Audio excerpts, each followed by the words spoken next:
We're so happy to have you today for this training. We're covering our last of all the trainings for this tiny training series. So I hope everybody gets to leave feeling like they are time management gurus by the end of this one. Today, we're going to cover the getting things done method, which we talked about last week a little bit. We'll cover it a little bit more today. So I just want to go through a couple quick things with everyone. First of all, if you'd please put your name and your PS number in the chat, that would be great, or your registry ID number, that's whatever you want. So I can get you credit for the program for attending today, and that would be wonderful. And then let's just start with talking to you a little bit about 0 to 5 Montana. We're a statewide early childhood organization. We're focused on increasing access to early care and education, supporting and strengthening families, uplifting voices, and empowering small businesses and communities. We're a nonpartisan organization that's focused on solutions that work towards a Montana that's dedicated to every single child. And I am really proud to just share with you a little bit about Montana Child Care Business Connect, which is the program side of 0 to 5 Montana. Now, Montana Child Care Business Connect, we kind of have 5 special cogs, 6 cogs really now that we do that kind of give us the meat and bones of what we offer here. We have interactive workshops. We do individual consultations. If you're someone who's looking for some one-on-one business advising, we have that, and we're happy to provide that to you at no charge. We also offer community capacity building. We have peer business mentoring. This right here is a good example of peer business mentoring, but we have many other opportunities. You should reach out and check out our website so that you can see all of that. We offer web-based resources, and I really encourage you, if you have any resource needs, that you check out our website first. And then we also offer shared services. So this is our last of the series. Today we are covering the Getting Things Done method, and our tiny training series will wrap up for the summer, but we're coming back in the fall. I'm very excited to announce that we are going to be doing some step-by-step AI tools, and we'll be showing you how you can do some things using AI to make your lives easier as childcare providers. And a good example, one of the first classes that we're going to be teaching is how to create a schedule using AI. So that could be really fun, and we hope that everyone enjoys that part of that too. And then today we're learning about the Getting Things Done method. We call it the GTD method. And this system is a powerful system for organizing everything from paperwork to ideas.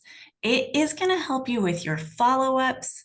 And the big point of this, and the whole point of this one, is that we're going to be freeing up the mental space inside our heads. So if everyone could just put in their chat, on your mental capacity, the mental space in your heads on any given day, let's put this on a scale of 1 to 10. Is your capacity at a 1, like there's so much room in there, you could handle it? Or are you at a 10? And I'd like to see. And 10 means that your desk looks like 5 sticky note things blew up all over it. So are we at a 1 in our mental capacity, or a 10? And where can we kind of see where that is on the scale? I'm shocked there's no 12s yet, because I feel like a 12 sometimes. But yeah. I can definitely see from the comments in the chat, there's a lot of people who have really high mental load. And there's no doubt that this is just prevalent for childcare providers. And it's absolutely something that we're accustomed to and that we know is a really big deal. And so I do really just want to encourage everyone to just tune in today and to really take the most of what you can get. Michelle, I love that you were thinking about putting an 11 down because it's true. So what is GTD? So GTD stands for Getting Things Done. It was created by a gentleman named David Allen, and he is one of the OG productivity gurus. Back in the early 2000s, he wrote this system and book, and he has many workbooks and other things you can do that you could follow up with this. Why I like GTD and what I think makes this system timeless is that it doesn't rely on fancy apps. You don't need a trendy planner. It is really a way of thinking about your responsibilities and how to break them down into manageable actions. So he has a core philosophy, and I love his core philosophy. It is that your mind is for having ideas, it isn't for holding them. And that's really true. Our brains were not created to be a storage tank, but we do kind of live and work in a world where we're trying to make our brains be our file system. And the whole idea of this one is that we want to give our brains some room to actually have creativity, have ideas, and let that flow. But from that flow, we create a system so that all that stuff can actually get done. I love this system. It's proven that it gives you a calm, clear structure, even when everything else is loud and urgent around you. No, it doesn't mean that you have to become a robot. It just means that you're finally going to have a system that catches what matters. And it's going to free you up to be more present with your kids, with your staff, with your parents, even after work, with your own families at home. And that's a big piece of why I love this system. This system does work. I will say that both me and Beth Brenham, who is my office mate, love this system. We saved it for last because it's pretty meaty. I'm just going to hit the high points of it today, but I encourage you, if you have further questions or you want to set up a one-on-one, you can set one up with me. If you'd like to ask other deep questions, you can also check out the books and have a look at those. I'm just going to check the chat here really quick. I love that. Michelle put in the chat, I remember my sister saying she didn't have time for a nervous breakdown. She just couldn't schedule it in. And I bet you guys feel like this. And from time to time, I mean, if you're in this class, it's because you're looking to free up some time. And I get it. I totally get it. I love that. All right, well, let's move forward here. So running a childcare business is like being the CEO, a janitor, a counselor, the chef, the nurse, and a teacher all in one. Your responsibilities for compliance and curriculum, behavior issues, payroll, staff, morale, and usually about 5 other surprise interruptions happen every day before noon. And I get it. I totally get it. I get exhausted just hearing all the things that you guys tackle every day. And I want you to know that there's no doubt that your minds have got to look like a sticky note exploded in there.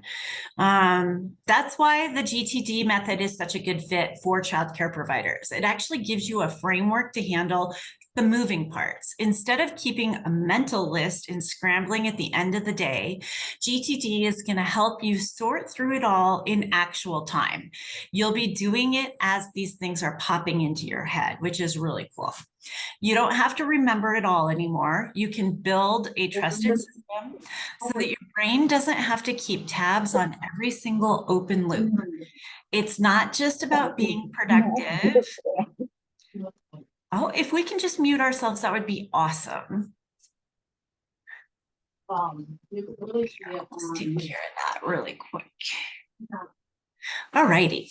So it isn't about having to do it all. It's about really tackling this system when you're being productive. It's about reducing your mental pressure so that you can do important stuff and you can do it with clarity. Okay.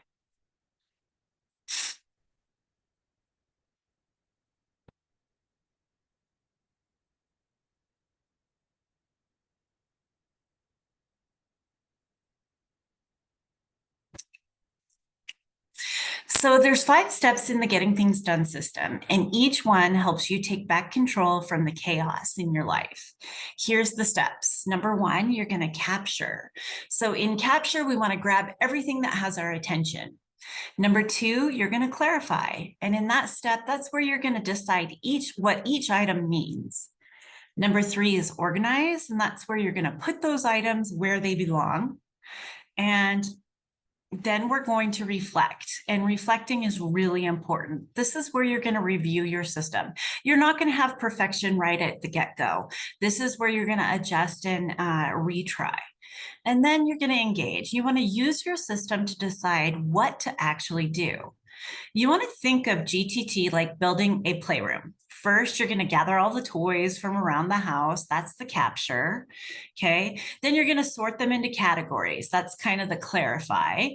Then you're going to put labels on the shelves, and that's the organize. And then you're going to do a weekly toy check.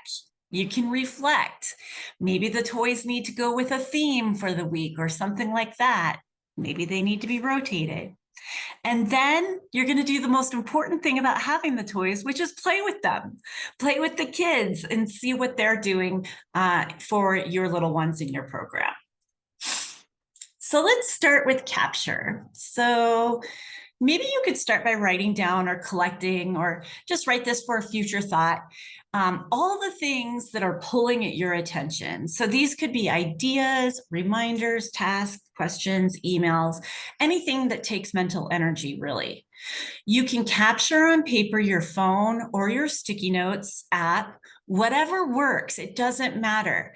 There's no way to have a one-size-fit-all capture method. But the important idea is that you don't want to rely on your brain to remember it all. That's not your brain's job. You want to get these things out of your brain and into a storage place somewhere else.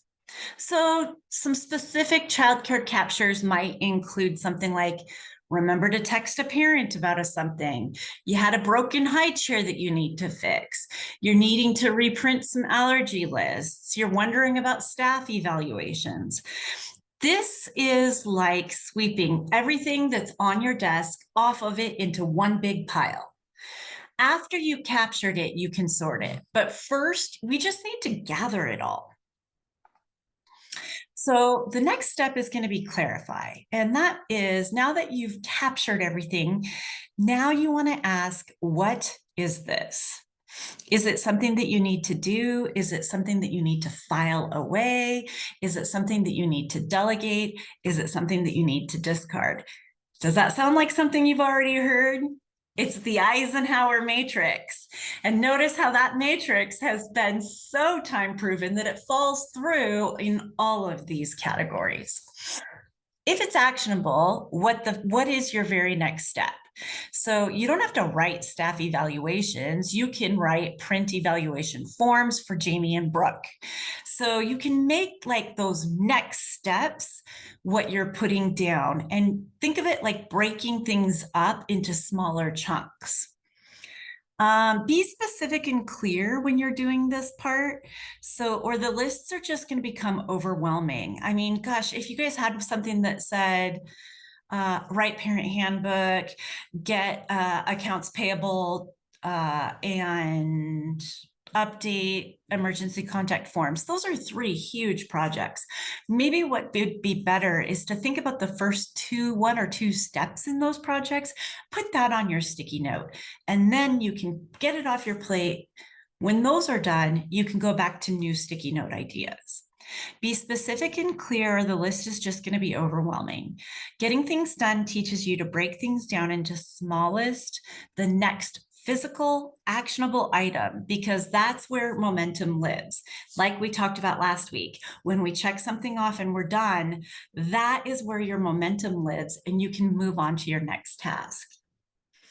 Now we're going to put your clarified tasks into categories or containers. And in the book, they talk a lot about containers and what that can look like for you. I don't care what it is. The goal is that you have a place where everything belongs and that you think about how much mental energy you're going to burn when you don't know where those things are. So you want to have these containers, a calendar for anything with a deadline, a calls to make list, a computer work list, a projects list, a someday maybe list. It can be anything you want, but think about your categories of where you're sticking things. I call them buckets. In the book, they call them containers. However it works for you, it doesn't make any difference. The goal is to have a place where everything belongs. Then what you're going to do is you're going to reflect. And in the reflect process, you want to think about this like your weekly review. You're the CEO time, okay? So this is where you look at what is done, what's coming up and still needs to be done, and what you're not going to get to and it needs to be shifted into a different bucket. So this step is kind of where getting things done becomes really powerful because this is where you're going to build your trust in your system. You know, it's up to you to date your calendars and to do those sorts of things. You know what's on your plate. You feel confident in choosing what matters the most. And this is really where you hold the power here. You can do this during nap time every Friday.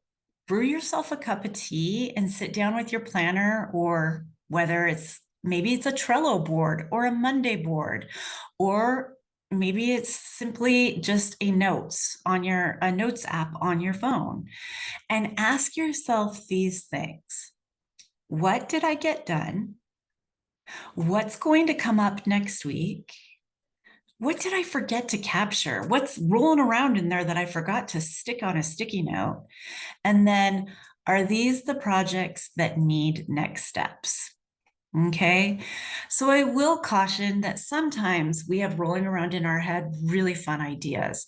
And I have found that teachers, especially, are some of the most creative people on the planet, that they will think about the most fun things on the earth and they will put those ahead of maybe some more critical tasks that need to be done. So you want to make sure that you are asking yourself, are these the projects that I need to be thinking about? What next steps? Because if you're like me, sometimes you want to put the fun thing first, but we really do need to work on the projects that have to get done as well. So just keep that in mind when you're doing that, because there is so much flexibility in this type of a program. Then what you want to do is engage. And this is where you're going to do the work. Okay. This is where you're looking at that actions list and you want to pick what to do based on these things. I want you to think about how much time do I have available to do this? Okay. Where's my energy level today? So have you ever woken up and just had that low grade headache and you're like, I am not going to be able to tackle anything today that's going to use like real mental capacity. So that might be a day that you choose to pull some things off your list that are in that no brain power tasks. I keep my lists like that because it is important for me for energy level, that when it's something that's going to take brain power, that I'm really focused there. And then where are you? So what I mean for that is, for example, if you have a parent that may have been really causing some grief, asking you a lot of questions and keeps kind of wanting you to do something and you keep going back and back and back and back. Think about maybe that, where are you in context of that? How can I handle this and still be effective and good and be doing what I want to do that would reflect my program the best way? It's kind of that pause and take a sip of your water before you act moment. Think about where you're at to make sure that you're in a good headspace to tackle that project. And then always think about the priority, where it fits in your priority scale. If it's a low priority item and you've got some burning high priorities, you really want to start tackling those good high priorities. So I'm going to give you a little example here of what this might look like. So 10 minutes before nap time,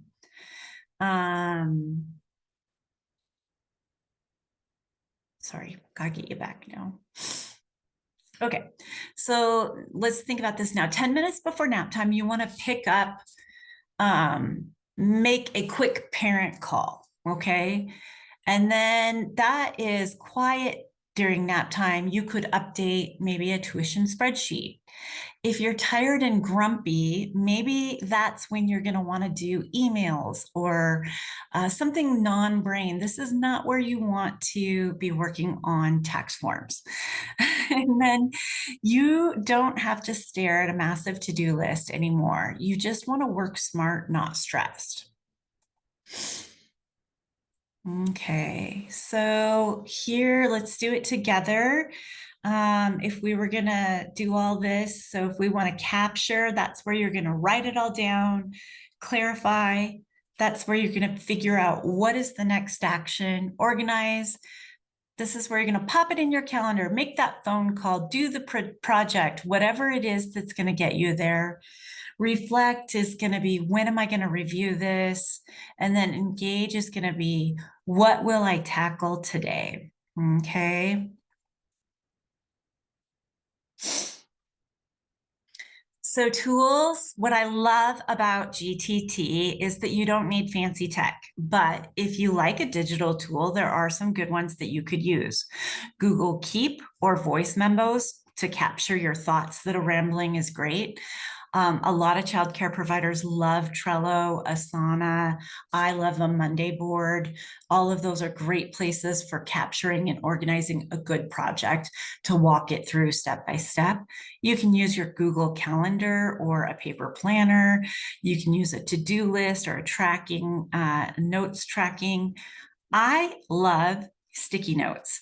And I think that a lot of childcare providers like sticky notes. Every provider's office that I've been to, I see sticky notes sticking on their computers and everywhere else.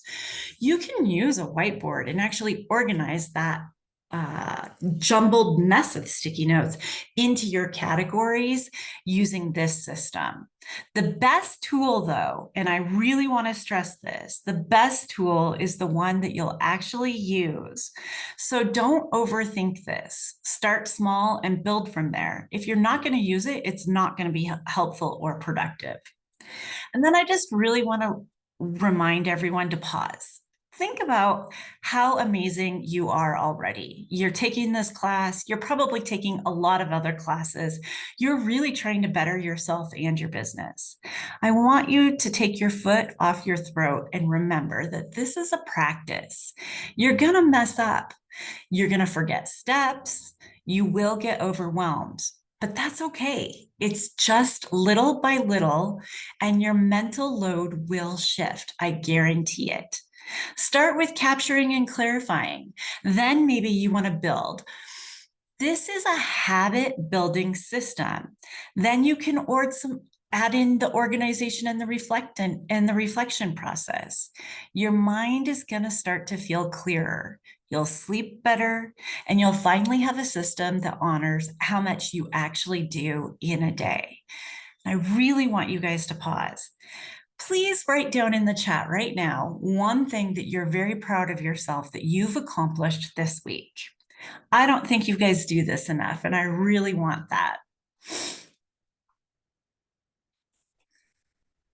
While you're writing down one of your great accomplishments this week in the chat, I also want you to write down and talk about and think about one way that you could start using a GTD method to get going on this process, because starting is the most important part. It's the hardest part. Okay, I'm looking at the chat. Let's see what we got.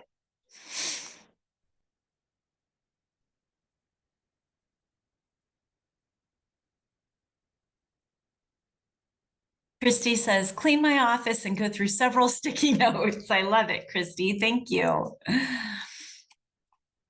I got filing my stack done. Yay, Caitlin, and her calendar's done. I love it. Oh, Aletha, she created a 1-3-5 list and got them all done. Yay. Those are huge accomplishments, you guys. I do really encourage you, when you're doing this reflection process, start your reflection with something you're proud of. I think it's really important to reflect on the good before we start tackling the to-dos. And so really give that a go as you start tackling this GTD method. I like using the more items available in ProCare. Awesome, Anime. Patty says, it's been a few weeks in work, but my toy bins are completely reorganized. I used your toy bins as my example today, Patty, because it's been so fun to watch this process. So yay. I am so happy to hear this. Wanda's working on filing, and Mary cleaned out her shed, and she did her menu for next week. I love it. So all of these things are great ways for you guys to consider how to start that work when you're doing the GTD method. And I love it. Thank you everyone for your participation there. I'm going to pause. If there's any questions, please come off of mute and you can ask them. And while I'm doing that, I'm also going to just remind all of you that we have a great newsletter that tells you about all the things that are happening in our child care system and ecosystem. If you want to snap this QR code and sign up for our monthly newsletter, we'll keep you up to date on all the trainings and great things that we have coming up. And then this is the last of our training for this tiny training series. So I'd really appreciate it if every single person on this call today took a snap of this QR code and let us know how you liked the series. So there's a series of questions that are like every other one, and then there's one at the end that will help us on how this series was for you. And if you'd like some extra training or any extra one-on-one help with anything that we've talked about over the 5 weeks, please reach out to me at any time and schedule some one-on-one time. That's what I'm here for. And with that, oh, Aletha, I'm so sorry. I will resend out the QR code for the newsletter to everyone. I didn't realize that. With that, I am going to stay on for just a minute and let you all ask any questions. And I will see some of you at the next training on ProCare.